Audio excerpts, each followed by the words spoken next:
Hey, Luke here with Average Optimized with my co-host Madeline. I got a new mic that I was going to use on my shirt so I wouldn't have this big thing in front of my face. But the mic doesn't work, or most likely it does, but I don't know how to make it work.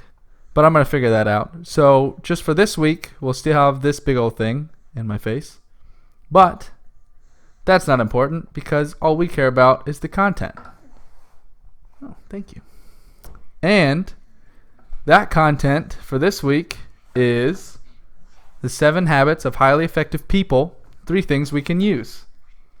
So this book was very insightful and very well designed, and it's in my top 3 now for books in this genre because it was very insightful.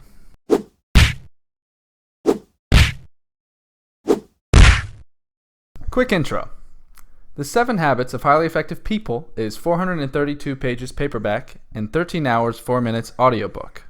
It is advertised on Amazon as follows. One of the most inspiring and impactful books ever written, The 7 Habits of Highly Effective People has captivated readers for 25 years. It has transformed the lives of presidents and CEOs, educators and parents. In short, millions of people of all ages and occupations.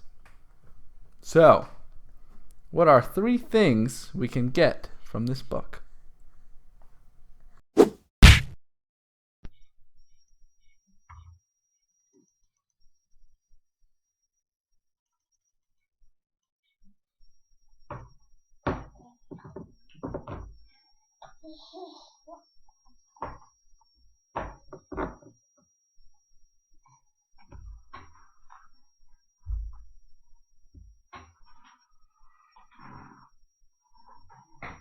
Number 1, inside out.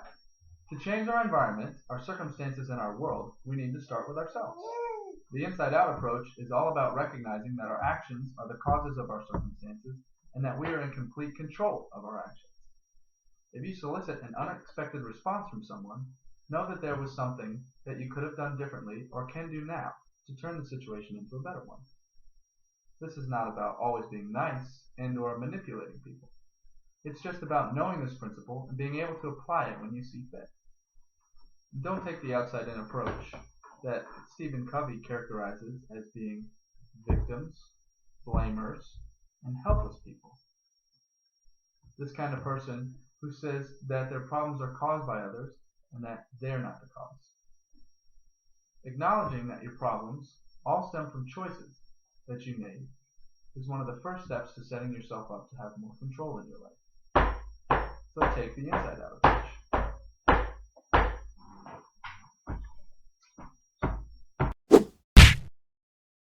Number 2, centering.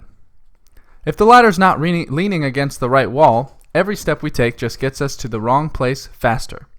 Stephen R. Covey, the author. Your center is the foundation for which your life rests on. If you have a money center, then your life's focus will be on the accumulation of money. If you have a pleasure center, then your life's focus, will be about how to get good feelings. A fame center, a friend center, a self center. These are all common centers. They're all also missing something. When you get to old age and you're on your deathbed, if you had one of these centers, you will know that you will not have lived a healthy and proud life, and you may feel regrets. Stephen Covey recommends to begin with the end in mind and design your center with the end of your life as a frame of reference. He says that having a principle center, a center with a focus on healthy principles, is the center that puts all other centers in perspective. Number 3, understanding. Seek first to understand, then be understood. Take the time to understand before you give advice. Stephen R. Covey uses an example with an optometrist here, where you would tell the optometrist your symptoms and he or she would prescribe you something without performing any tests or scans. You wouldn't really trust his or her opinion. The same thing goes when you're trying to communicate with someone. Try to listen to them with the intent to understand. That's right. Perform tests and scans, metaphorically, rather than thinking about what you're going to say next. Don't diagnose before you prescribe. Be an empathetic listener and be more present in the conversation. This can help when being asked for advice, but it can also help give your conversations more depth and meaning. This book was great, and like I said in the beginning, it has totally moved up to my top 3 books for self-improvement. I recommend it to all of those who are committed to this stuff because it is a long book, but yes, it's insightful, and the habit structure is very well thought out. One more note I'd add is that the voice actor did a great job with this book and kept me interested through his just right emphasis and confident voice. Thank you for watching.